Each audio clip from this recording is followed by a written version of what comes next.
Hi everyone, this is from செபிஸ் academy. இன்னைக்கு நம்ம தினமணி நியூஸ் பேப்பரில் இருக்கக்கூடிய கரண்ட் அஃபேர்ஸ் தான் பார்க்க போகிறோம்.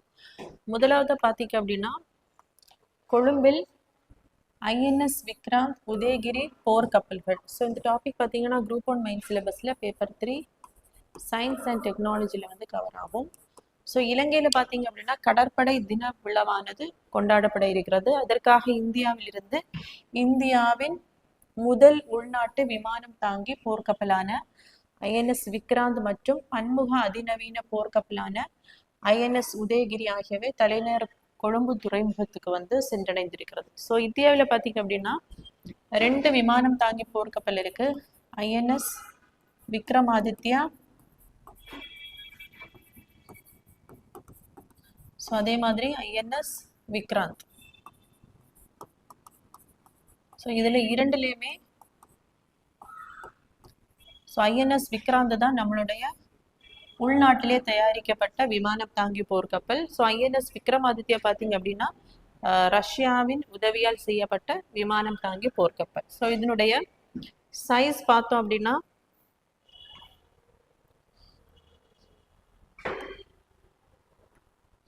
262 மீட்டர் நீளமும் 45,000 டன் எடையும் கொண்ட மிகப்பெரிய விமானம் தாங்கி போர்க்கப்பலான ஐஎன்எஸ் விக்ராந்த். இது எந்த கப்பல் கட்டும் தளத்தில் வந்து இந்த விமானம் தாங்கி போர்க்கப்பலான செய்யப்பட்டிருக்கும் அப்படின்னா கொச்சி கப்பல் கட்டும் நிறுவனத்தால் தான் இது கட்டப்பட்டிருக்கும். ஸோ இது கடற்படையில் வந்து எந்த ஆண்டு இணைக்கப்பட்டிருக்கும் அப்படின்னா 2022ஆம் ஆண்டு.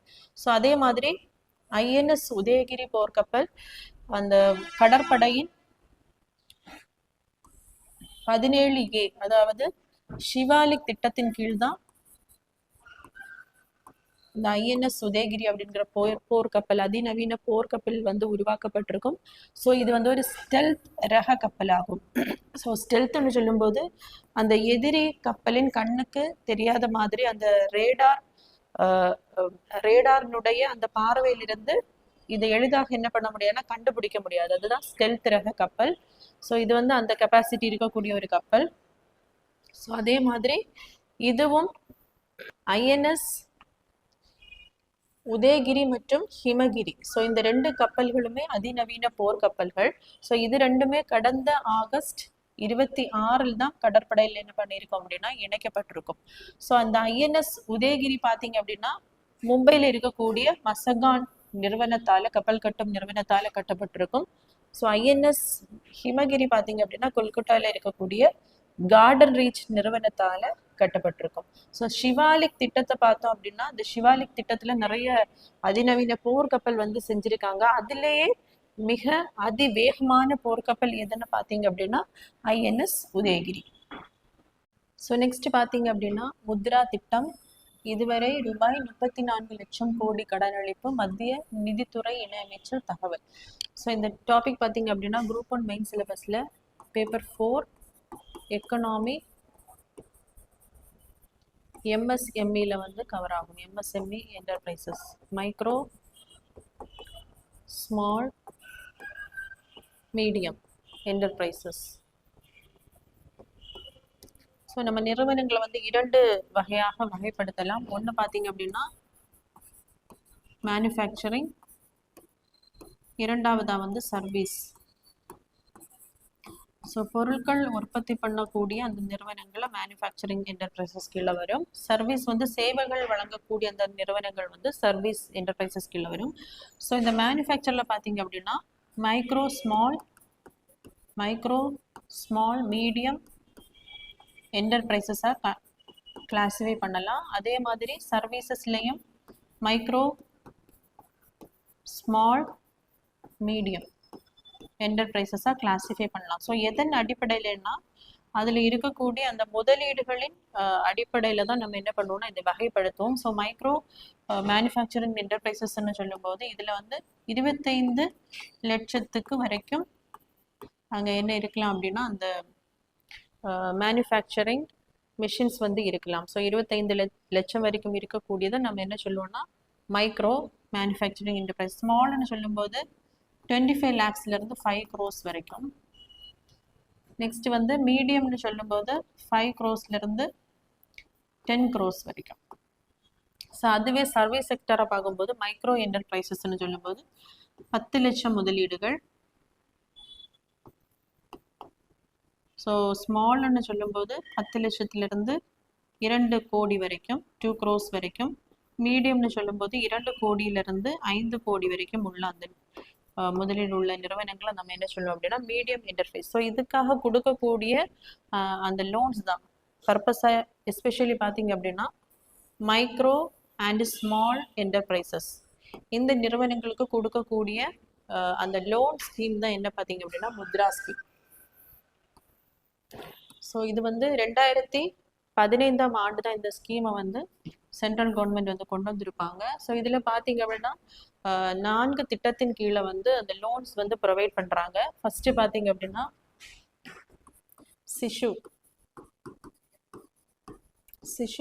சிஷுவில் பார்த்தீங்க அப்படின்னா 50,000 வரைக்கும் லோன் கிடைக்கும் நிறுவனங்களுக்கு. நெக்ஸ்ட் வந்து கிஷோரில் பார்த்தீங்க அப்படின்னா 50,000 5 lakhs வரைக்கும் கிடைக்கும். ஸோ மூன்றாவது பார்த்தீங்கன்னா தருண் ஸ்கீம்ல வந்து 5 லட்சத்திலிருந்து 10 லட்சம் வரைக்கும். ஸோ இதை என்ன பண்ணியிருப்பாங்கன்னா எக்ஸ்ட்ரா ஒரு திட்டத்தை வந்து இந்த முத்ரா திட்டத்தில் வந்து ஆட் பண்ணியிருப்பாங்க. எப்போ அப்படின்னா 2024 2025 பட்ஜெட்டில். ஸோ அதுதான் என்னன்னா தருண் ப்ளஸ்.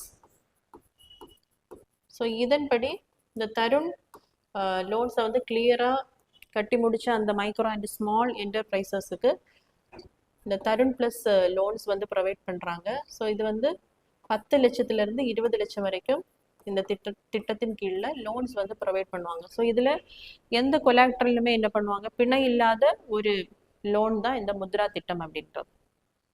ஸோ நெக்ஸ்ட் பார்த்தீங்க அப்படின்னா இந்திய தனியார் விண்வெளி துறையில் இளைஞர் புரட்சி தனியார் விண்வெளி வளாக திறப்பு விழாவில் பிரதமர் மோடி. ஸோ இந்த டாபிக் பார்த்தீங்கன்னா குரூப் 1 மெயின் சிலபஸில் பேப்பர் 3 சயின்ஸ் அண்ட் டெக்னாலஜியில் வந்து கவர் ஆகும்.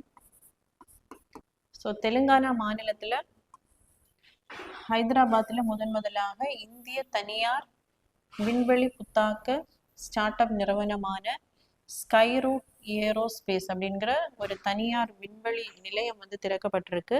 ஸோ இதை யார் திறந்து வைத்திருக்கார் அப்படின்னா நம்மளுடைய பிரதம அமைச்சர் நரேந்திர மோடி அவர்கள். இதனுடைய சதுர அடி பார்த்தீங்க அப்படின்னா 2 லட்சம் சதுர அடி பரப்பளவு. ஸோ இது எந்த கேம்பஸில் அமைஞ்சிருக்குன்னா இன்ஃபினிட்டி கேம்பஸில் தான் இது திறந்து வச்சிருக்காங்க. ஸோ அதே மாதிரி இந்த நிறுவனம் உருவாக்கக்கூடிய அந்த செயற்கைக்கோளை அனுப்புவதற்கான ராக்கெட்டை இவங்க என்ன பண்ணியிருக்காங்கன்னா உருவாக்கி இருக்காங்க. ஸோ அந்த ராக்கெட்டினுடைய பேர் வந்து விக்ரம்-I. அதையும் நம்மளுடைய பிரதம அமைச்சர் நரேந்திர மோடி வந்து அறிமுகம் செஞ்சு வந்து வச்சிருக்காங்க. ஸோ நெக்ஸ்ட் பார்த்தீங்க அப்படின்னா வங்கக்கடலில் உருவானது டிட்வா புயல். ஸோ இந்த டாபிக் பார்த்தீங்கன்னா குரூப் 1 ப்ரிலிம் சிலபஸ் ஜியாகிரஃபியில் யூனிட் 2 நேச்சுரல் கலாமிட்டிஸில் வந்து கவர் ஆகும். ஸோ தென்மேற்கு வங்கக்கடல் மற்றும் அதையொட்டிய இலங்கை பகுதிகளில் நிலவிய ஆழ்ந்த காற்றழுத்த தாழ்வு மண்டலம் வழிபெற்று டிட்வா புயலாக வியாழக்கிழமை உருவானது. ஸோ இந்த புயல் எப்படி உருவாகும் அப்படின்னு பார்த்தோம்னா டெம்பரேச்சர் டிஃப்ரென்ஸ் வரும்போது இப்போ இந்த வின்டர் சீசனில் அதிக அளவில் நார்த்தன் சைடில் வந்து ஹை ப்ரெஷர் ரீஜனாக இருக்கும். அதாவது டெம்பரேச்சர் வந்து குறைவாக இருக்கும்போது காற்றினுடைய அழுத்தம் வந்து அந்த இடத்துல அதிகமாக இருக்கும். இதுவே சவுத்தில் பார்த்தீங்கன்னா அந்த ocean region bay of Bengal சைடில் வந்து நார்த்தில் இருக்கிறத விடையும் அந்த டெம்பரேச்சர் வந்து அதிகமாக இருக்கும்போது அங்கே வந்து எவாப்ரேஷன் அதிகமாக நடைபெறும் போது அங்கே வந்து லோ ப்ரெஷர், அதாவது காற்று வந்து எவாப்ரேஷன் ஆகும்போது அங்கே ஒரு வெற்றிடம் வந்து உருவாகும். ஸோ அதை நிரப்புவதற்காக நார்த்லேருந்து என்ன பண்ணுவோம்னா ஹை ப்ரெஷர் காற்று வந்து லோ ப்ரெஷரை பார்த்து வரும்போது அந்த காற்று வந்து சுழல தொடங்கும். இதுதான் நம்ம என்ன சொன்னோம் அப்படின்னா காற்றழுத்த தாழ்வு பகுதியானது உருவாகி இருக்கிறது. நெக்ஸ்ட் மண்டலமா அப்புறம் புயலா அதனுடைய வேகம் அதிகரிக்க தான் நம்ம என்ன பண்ணுவோம்னா அதனுடைய அந்த காற்றழுத்த தாழ்வு மண்டலம் புயல் அப்படின்னு பேர் வந்து வைப்பாங்க. ஸோ இதனுடைய அந்த ஃபாஸ்ட் பார்த்தீங்க அப்படின்னா நார்த்தன் ஹெமிஸ்பியரில் எப்போவுமே அந்த புயல் வந்து ஆன்டி கிளாக்வைஸ் டைரக்ஷனில் தான் ரொட்டேட் ஆகும். ஏன்னா எர்த்து ரொட்டேட் ஆகுறதுனால ஒரு கோரியலிசிஸ் ஃபோர்ஸ் அப்படின்னு இருக்கும். அதனால தான் சவுத்தர்ன் ஹெமிஸ்பியரில் பார்த்தீங்க அப்படின்னா கிளாக்வைஸ் ரொட்டேஷனில் தான் அந்த புயல் வந்து ரொட்டேட் ஆகும். இப்போ பார்த்தீங்க அப்படின்னா இந்த காற்றினுடைய வேகம் 31 to 61 km/h இருக்கும்போது இதை வந்து ஆழ்ந்த காற்றழுத்த தாழ்வு மண்டலம் அப்படின்னு பெயரிடுவாங்க. நெக்ஸ்ட் 62 to 88 km/h வரைக்கும் வரும்போது தான் இதை புயல் அப்படின்னு இதற்கு பெயரிடுவாங்க. நெக்ஸ்ட் பார்த்தீங்க அப்படின்னா 89 km/h இருந்து 119 வரைக்கும் சிவியர் சைக்ளோன். நெக்ஸ்ட் 119 இருந்து 221 km/h வரைக்கும் very severe cyclone.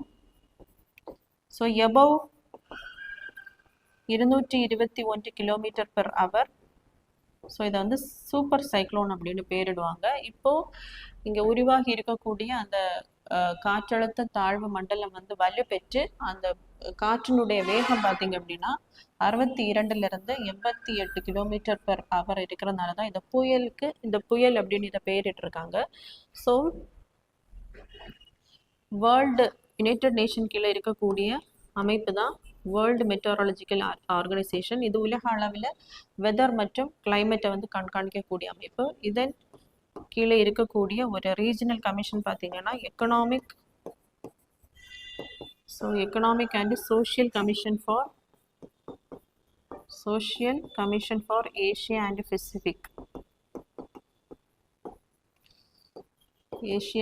Pacific.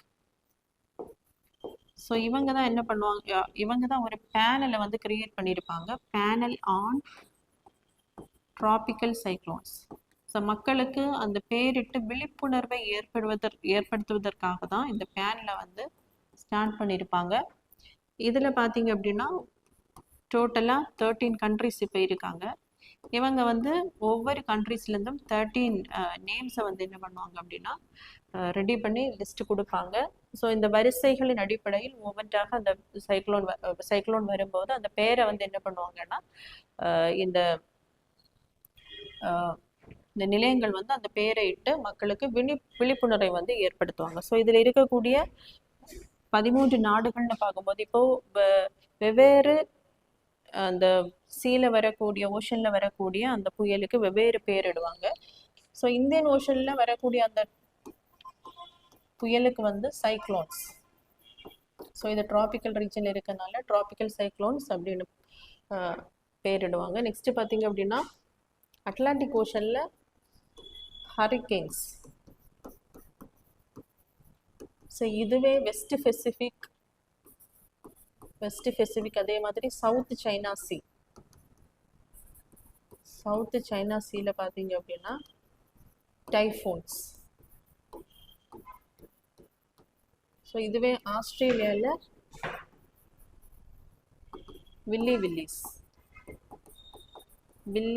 Willis. So இதில் வந்து 13 நாடுகள் இணைந்து வந்து இந்த புயலுக்கு வந்து பெயரிடுவாங்க. இதில் இருக்கக்கூடிய 13 நாடுகள் இந்தியா, இரண்டாவது பாகிஸ்தான், மூன்றாவது பங்களாதேஷ், நான்காவது மியான்மர், ஐந்தாவது வந்து ஓமன், ஆறாவது மால்தீவ்ஸ், ஸ்ரீலங்கா, தாய்லாந்து,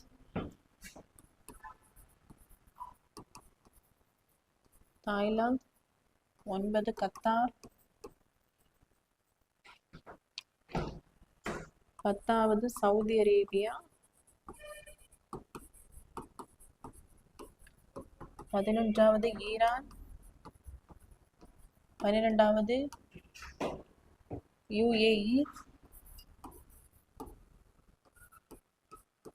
13வது பார்த்தீங்க அப்படின்னா Qatar, Saudi Arabia, Iran, UAE, Yemen.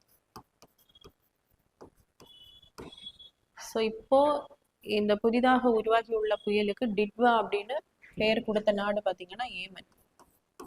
So இதுக்கு முன்னாடி சென்யார் அப்படிங்கிற புயல் வந்திருக்கும். அந்த புயலுக்கு வந்து UAE தான் அந்த சென்யார் அப்படிங்கிற பேரை வந்து கொடுத்துருப்பாங்க, பரிந்துரைச்சிருப்பாங்க. ஸோ அதுக்கு முன்னாடி மோந்தா அப்படிங்கிற புயல் வந்திருக்கும். மோந்தா அப்படிங்கிற பேரை வந்து பரிந்துரைத்தது தாய்லாந்து.